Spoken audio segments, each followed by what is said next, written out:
Hi అండి, అందరూ ఎలా ఉన్నారు? మా దియగాడిని ఇంత మంచిగా రెడీ చేసి 2 జుట్లు వేసి ఎక్కడికి తీసుకెళ్తున్నామో తెలుసా? మళ్ళీ గుండు చేపించడానికి. అవునండి, మళ్ళీ గుండు చేపిస్తున్నాం దియకి చెరువుగట్టులో.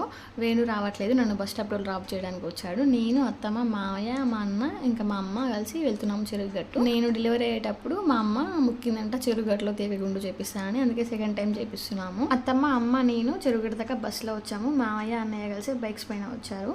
అండ్ బస్ వచ్చేసి టెంపుల్ దాకా రాదు కదా, ఎంట్రెన్స్ దగ్గర ఆపుద్ది కదా.